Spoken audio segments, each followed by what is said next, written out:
And ahead of that convention, we're seeing a surge in enthusiasm for the Kamala Harris campaign. In new polling from YouGov and The Economist, 53% of Harris supporters say they are extremely enthusiastic to vote this November, compared to 48% for Donald Trump supporters. In a poll conducted last month, before President Joe Biden's withdrawal from the 2024 race, just 37% of his supporters said they were extremely enthusiastic to vote, while 51% of Trump supporters said the same.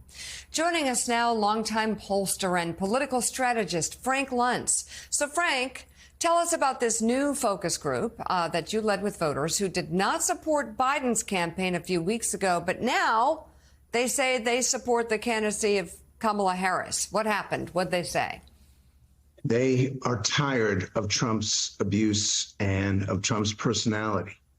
They still question whether Harris is mainstream or extreme. They are eager to return to a normalcy in the country. And most importantly, their issue agenda, inflation, immigration, is America's agenda. But they are younger than the average voter. They are more female than the average voter. And in fact, what is unique about them is you're going to see how many young women are participating now.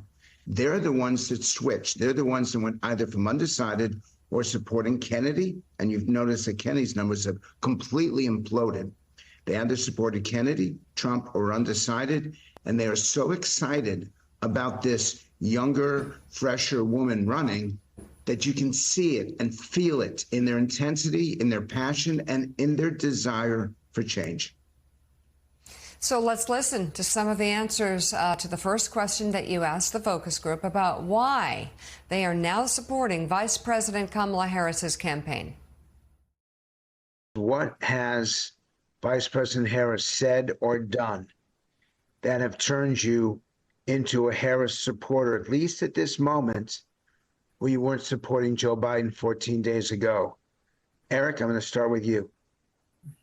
For me, it's more of an issue with Donald Trump and the options that are now available. Switched over primarily because of the lack of respect coming from one side of the Republican Party. I do believe that the far right has taken over the Republican Party. I switched because J.D. Vance scares the heck out of me, and that Joe was just a little bit too old to have some fresh blood and to have some focus and to have somebody who's not a misogynist has made me happy again. Based on, her presence, her intelligence, and even if I don't agree with all her policies, I trust that she'll have good judgment. I actually was a Trump voter in 16 and 20, and it was despite his personality and a lot of the other extra issues. However, when he chose J.D. Vance, it kind of pushed me over to having an open mind. I don't want to be taken over by Christian nationalists with Project 2025. The debate was a disaster, and the RNC looked like a wrestling match. And J.D. Vance is probably the most unlikable American I can possibly think of to run our country. I just feel like we need to take the party back. And it's not going to happen if Trump or another Republican is in office right this second. Wow, Frank, tell us more. I mean, it seems like J.D. Vance played a big role in the changes and shifting attitudes in this campaign. Well, what's happening right now is that initially, when Joe Biden was the Democratic nominee, Trump was playing on his turf, reaching out to his voters. And that's why you saw 2, 3, maybe even a 4-point advantage for Trump. These were people who were disappointed, disengaged with the Democratic Party. Now it's exactly the opposite. These are ex-Republicans, ex-conservatives who are looking at Trump and his personality, the whole Trump-Vance ticket, and they're saying, this is not what I want. I want to be clear about this. The two issues that matter most are immigration and inflation. And on those issues, Donald Trump still has the advantage over Harris. But on these personality traits, Harris has a tremendous advantage over Trump. And there are people who had voted for Trump in 2020 that will not vote for him again because they're tired of his rude and abusive behavior. He is literally losing this election. And I'm starting to wonder, does he want to lose? Is this something that's going on inside his head simply because he doesn't want to be president for 4 more years? Because no sane person would campaign the way Donald Trump is campaigning. Yeah, he's exhausting a lot of people, perhaps even himself. Frank, good morning. So you asked the focus group also to describe Vice President Harris in one word. Here's some of the answers Frank got. Intelligent. Shanae? She's ready. Eric? Competent. Krista? Relatable. Larry? Energetic. Sylvia? Annoying. Louise? Qualified. Carrie? Qualified with my word too. Bella? Vibrant. Roberto? Unique. Sheila? Informed. Kimberly? Grounded. Aaron? I like grounded. So, Frank, positive, it sounds like, for the most part, talking about Kamala Harris. And again, I'm sure you picked this up more broadly in your conversation with the focus group, just a striking distance from where this race was a month ago in the way people were feeling about a potential Democratic candidate. You can't even compare these responses to what was happening 30 days ago. And I remind you, this is before the convention. Yeah. She's getting a convention bounce before the convention, so one wonders what it's going to be like exactly 8 days from right now.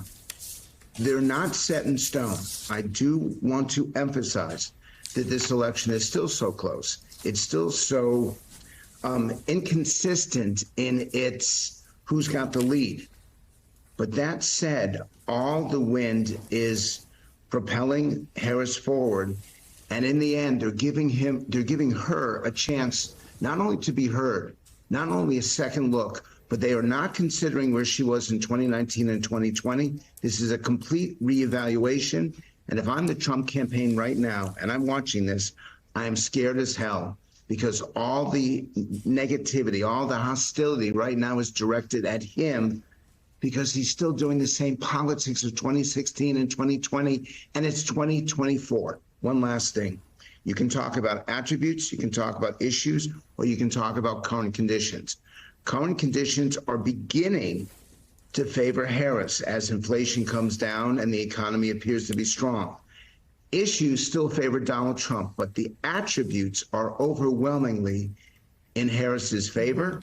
That's why she loves this campaign, and Donald Trump is playing right into her playbook.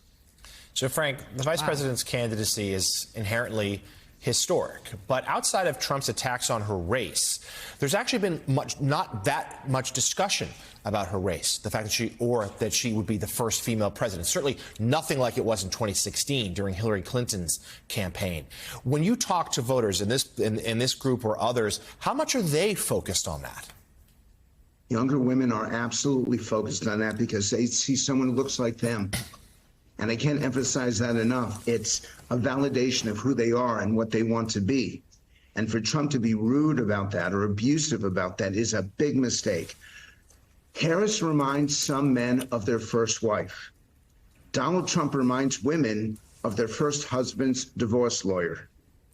And he needs to back off and be a lot quieter and a lot calmer. Wow. Okay, veteran pollster and political strategist Frank Luntz, thank you very much. We really appreciate your coming on this morning.